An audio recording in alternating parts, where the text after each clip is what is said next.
Olá, Biogalera nota 10 do segundo ano, tudo bem com vocês? Espero que sim, que estejam todos bem, para nós darmos continuidade ao estudo dos seres vivos. Nós já vimos vírus, reino Monera, com bactérias, cianobactérias e as arques, e hoje nessa videoaula nós vamos dedicar então ao estudo do reino protoctista, também chamado de reino protista. Quais então são as características mais marcantes dos representantes desse reino? Então vamos lá começar a entender agora. Começando com o fato deles serem os primeiros seres eucariontes. Então, durante a escala evolutiva dos seres vivos, o primeiro reino então a apresentar esse aspecto foram os protistas. A característica de serem eucariontes está relacionada ao fato deles apresentarem um núcleo organizado com carioteca que protege e abriga o material genético. Também uma outra característica dos eucariontes é o fato deles possuírem uma diversidade grande de organelas. Além então deles serem eucariontes, também quanto à nutrição, esses representantes podem produzir o seu próprio alimento, serem autótrofos, ou não terem a capacidade de sintetizar o seu próprio alimento, serem heterótrofos. Já quanto ao número de células, há representantes com uma célula só, mas também representantes com mais de uma célula. Então, aqui podem ser tanto uni quanto pluricelulares. E com essas características, quem são eles? Os protistas ou protoctistas são, então, são incluídos nesse reino todos os protozoários e todas as algas. E aqui muito cuidado. Então, os representantes do reino protoctista são protozoários e algas, só que eu queria que vocês ficassem atentos ao termo alga, tá? Quando você fala em alga, antigamente você tinha 3 reinos para as algas. O reino Monera, que eram as algas azuis, o reino protoctista ou protista, que eram das algas unicelulares, e o reino vegetal, que abrigava as algas pluricelulares. Então, agora não.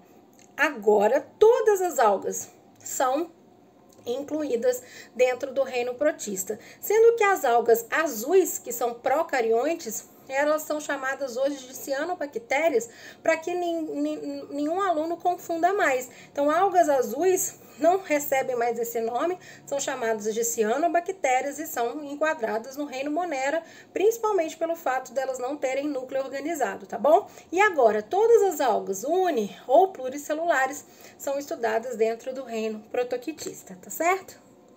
Então, cuidado aí com o termo alga. E então, agora a gente vai começar a falar um pouquinho desses representantes. Vamos começar então com os protozoários, que dá até nome, ao reino protista. Então, vem desse termo protozoário, que se a gente fosse ver o significado, proto quer dizer antes e zoário animal. Então, a princípio, se acreditava que os protozoários teriam sido os primeiros animais, já que eles seriam heterótrofos, Só que aí, com o passar dos estudos, verificou-se que protozoário não era um animal, entre outros motivos, por eles serem unicelulares, tá?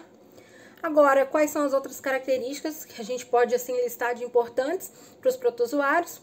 Eles são encontrados em vários ambientes, tendo o hábito de vida livre, podendo ter espécies parasitas e também espécies simbiontes, que se associam com outros seres vivos, e nessa associação simbiótica ou mutualismo, ambos os organismos envolvidos saem ganhando. São heterótrofos, não produzem seu próprio alimento e são com uma célula só, um dos motivos, como eu falei anteriormente, que fez com que eles não fossem enquadrados como um animal, já que os animais, como a gente vai estudar mais pra frente, são pluricelulares, tá?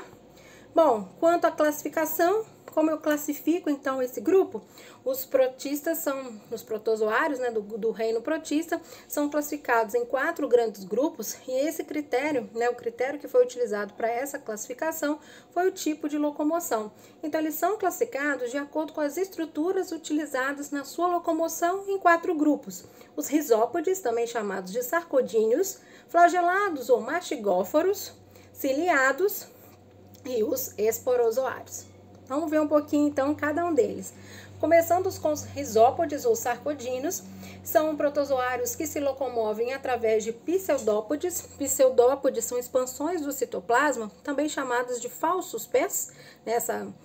Se a gente fosse ver o significado, pseudo quer dizer falso e podos quer dizer patas ou pés, então pseudópodes são falsos pés, expansões do citoplasma que na realidade não são utilizadas apenas para locomoção nesses protozoários. Os pseudópodes também ajudam na captura de alimento, tá? Tanto que aqui nesse slide, eu peguei aqui uma imagem mostrando então um protozoário risópode capturando um alimento e ao mesmo tempo promovendo o seu movimento através então dessa expansão do citoplasma, tá? Quem são eles? Os representantes desse grupo são as amebas, as mais conhecidas, né? Representantes do grupo dos risópodes são as amebas, entre elas aqui uma ameba parasita chamada de entamoeba histolítica, que causa uma doença na espécie humana chamada de disenteria amebiana ou amebíase, tá? Já os protozoários flagelados são aqueles protozoários também denominados de mastigóforos que se locomovem através de flagelos. No caso, flagelos são prolongamentos longos e normalmente únicos, mas nem todo o protozoário só tem um flagelo. Por exemplo, a própria giardia que está aqui, o tricomonas, triconinfa também, aqui representados, tem mais de um flagelo, mas já o trypanosoma, por exemplo, cruzi, só tem um flagelo. Então, não importa a quantidade de flagelos, seja um, como no trypanosoma, ou 8, como na giardia, os flagelos são utilizados para locomoção e também para captura de alimento, tá? Aqui alguns representantes para vocês já se familiarizarem com esses nomes. Protozoários flagelados que estão relacionados com a saúde porque causam doenças no homem é o tricomonas, cuja espécie tricomonas vaginalis é responsável por uma IST, que é a tricomoníase. Outro protozoário também flagelado é a giardia, cuja espécie Giardia lamblia ou Giardia intestinalis provoca giardíase. O mais famoso de todos eles, que seria o protozoário flagelado do gênero Trypanosoma, que tem duas espécies que chamam a atenção. Trypanosoma gambiense, que é o causador da doença do sono, e o Trypanosoma cruzi, causador da doença de Chagas, tá? Cuidado que o triatoma, muito associado, que a gente vai ver na próxima aula, a doença de Chagas, ele não é protozoário. O triatoma é um inseto, um barbeiro, tá? Quem é o causador da doença de Chagas é esse protozoário flagelado chamado de Trypanosoma cruzi, tá? Já os ciliados, tem esse nome também, não é por acaso, são protozoários que se locomovem através de cílios, que são diferentes dos flagelos, nunca únicos, né? Eles são sempre pequenos e numerosos. Um dos exemplos mais famosos de protozoários ciliados é o paramécio. Aqui o paramécio chama a atenção a presença de 2 núcleos, né? Ou seja, reforçando o fato dos protistas serem eucariontes. O paramécio, gente, ele tem 2 núcleos. O macronúcleo e o micronúcleo. A diferença é que o micronúcleo está relacionado com a reprodução sexuada, onde você pode ocorrer a troca desses micronúcleos, e o macronúcleo tem a função de controlar todo o funcionamento, né, do protozoário, é a função de um núcleo comum, né, controle celular. Aqui também chama atenção no paramécio a presença de uma organela, que é o vacúolo, né, pulsátil ou contrátil, uma organela bem bonita, assim, parecendo uma estrelinha. Você está dando para vocês verem aí no slide. Essa organela está relacionada com a controle de entrada e saída de água, com o controle osmótico, tá? Já existe um ciliado aqui que tem interesse na saúde, que é o Balantidio coli, que está relacionado com uma doença chamada de balantidiose, e ele está associado a problemas intestinais, certo? Já aqui, vocês têm que tomar cuidado com o último grupo de protistas, de protozoários, né? São os esporozoários. Por quê? Risópodes se locomovem por pseudópodes, ciliados por cílios, flagelados por flagelos. E os esporozoários por esporos? Não, muito cuidado porque não é assim. Os esporozoários, eles não possuem estrutura de locomoção. Os esporos, eles até possuem, mas são estruturas relacionadas com a reprodução e não com a locomoção. E como a gente viu no início da classificação, o critério que foi utilizado para classificar os protozoários é o tipo de locomoção. Então, não é por locomoção por esporos, ok, gente? Muita atenção aí. Os esporozoários não têm estrutura locomotora porque são todas as espécies, sem exceção, são parasitas. Então, eles se locomovem junto com o seu hospedeiro, tá bom? Então, esporos servem para reprodução nos esporozoários, que são representados pelo plasmódio.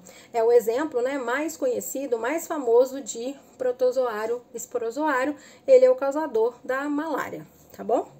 Bom, aqui só para exemplificar um tipo de reprodução. Nos protozoários, a reprodução mais comum é a assexuada por divisão binária, por cisciparidade, mas eles também podem apresentar outros tipos de reprodução, tá bom? E aí vamos falar então agora sobre as algas. Sim, como eu falei, a alga já foi classificada no reino vegetal, já tinha até alga no reino Monera. Agora as algas são incluídas então no reino protista, todas elas, tanto as uni quanto as pluricelulares, tá certo? Então, quais são as características das algas? A mais importante de todas, gente, é a presença de pigmentos fotossintetizantes.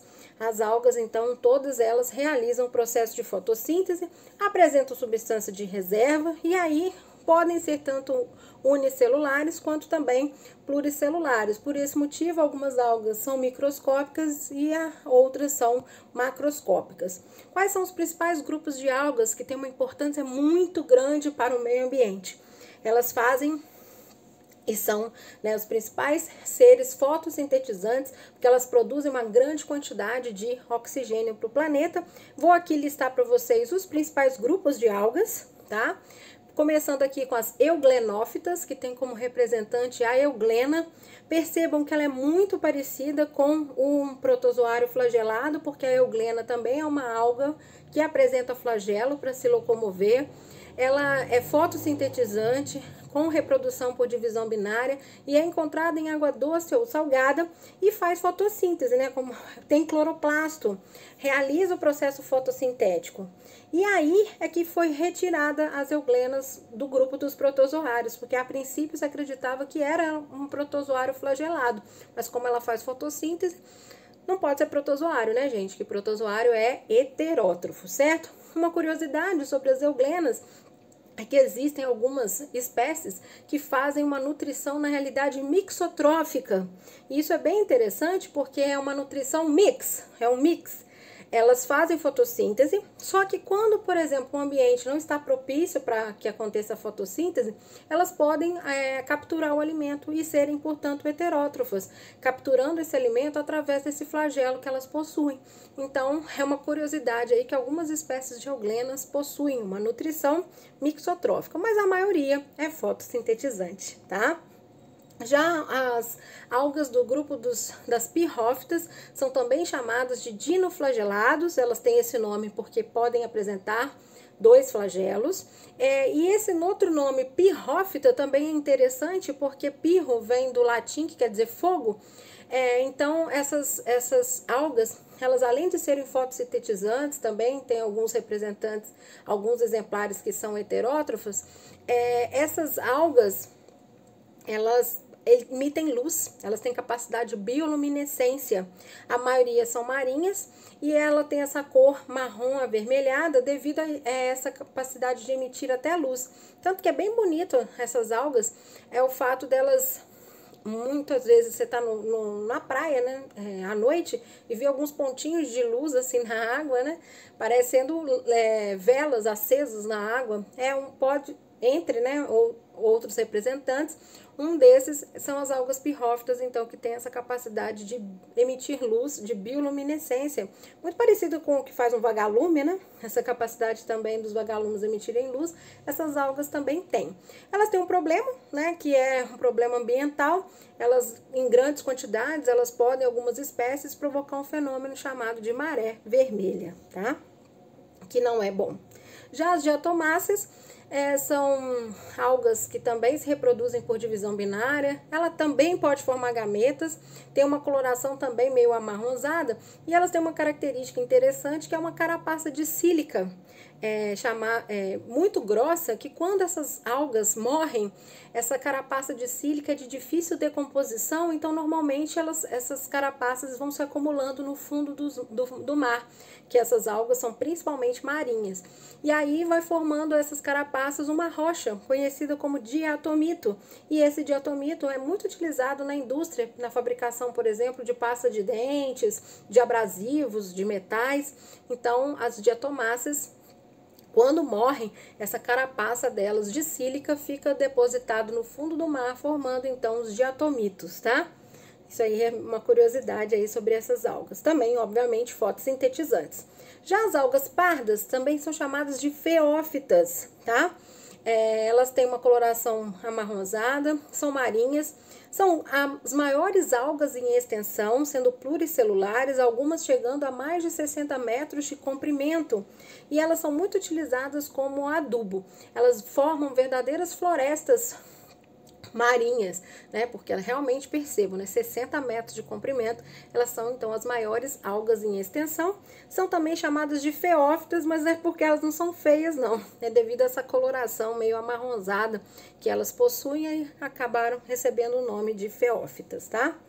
Já as algas vermelhas tem esse nome, né? Por causa da presença de um pigmento chamado de ficoeritrina, né? Um pigmento avermelhado que elas possuem. São também encontradas a maioria no mar, mas também tem representantes de água doce e também podem até ser encontradas em locais úmidos.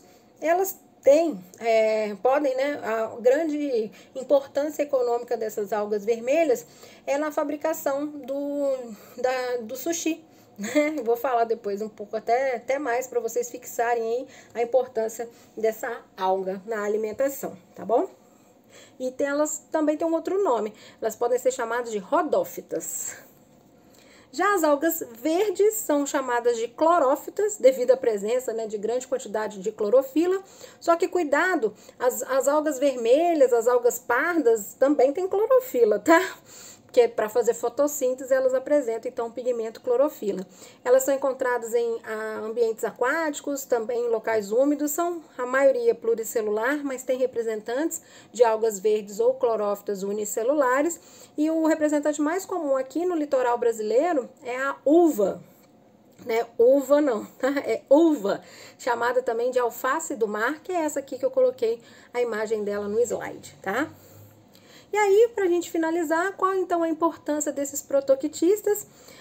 As algas, elas têm uma importância grande na cadeia alimentar, as microscópicas acabam sendo a base da cadeia alimentar, marinha e aquática. Porém, a grande importância de todas essas algas e esses exemplos dos principais grupos que eu mencionei é o fato delas produzirem oxigênio. São as grandes produtoras de oxigênio do planeta.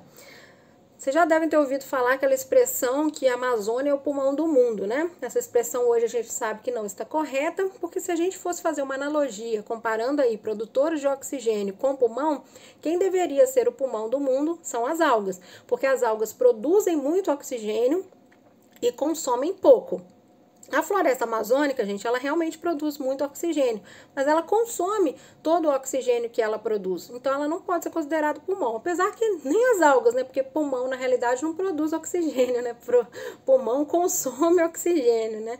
Mas, no caso, se a gente fosse fazer, né, essa analogia, deveria, então, ser para as algas, tá? Elas, sim, produzem muito oxigênio. Também a importância econômica das algas como alimento, acabei de falar do sushi, né? A alga nori, ela é utilizada na fabricação do sushi, na indústria, na fabricação de espessantes para o sorvete. Sabe aquele sorvete quando ele é mesmo numa temperatura, num freezer, né? Numa temperatura abaixo de zero, o sorvete ele não fica no estado sólido, né? Ele fica cremoso. E essa cremosidade do sorvete é possível devido à fabricação aí de um produto à base, né, extraído de algas. Então, as algas são utilizadas na indústria alimentícia, então, como eu falei aqui do sushi. Também merece destaque a produção de algas, né, no meio de cultura em laboratórios, né? O agar é uma substância extraída de algas que serve para fabricação de meios de cultura para crescimento bacteriano. Também tem algas que são utilizadas como gelatina, né? Como espessante também de diversos tipos de produto, tá bom? E já nos protozoários, infelizmente, o que a gente tem mais a importância dos protozoários é nas doenças. E aí, gente, eu vou deixar para a próxima aula, semana que vem, a gente discutir as protozoonoses, as doenças causadas por protozoários, tá certo? Então, eu queria fazer aqui meu agradecimento a vocês mais uma vez, mais uma semana vencida. Essa semana, então, a gente está estudando as características gerais dos representantes do reino protoctista, classificação e características, então, de protozoários e de algas. Discutimos também a importância aí de protozoários e algas para o meio ambiente, e aí ficamos combinados assim. Essa semana, então, essa introdução ao estudo dos protozoários, vocês vão fazer exercícios, então, só que eu vou disponibilizar para vocês, tá? Os exercícios do livro e as protozoonoses, aí eu vou deixar para a próxima semana. Então, a próxima semana eu espero vocês para a gente estudar as doenças causadas por protozoários parasitas, tá bom? Então, aqui, ficamos por aqui nessa videoconferência de hoje. Videoconferência não, né? Videoaula de hoje. Um beijo para todos vocês, se cuidem e até a próxima!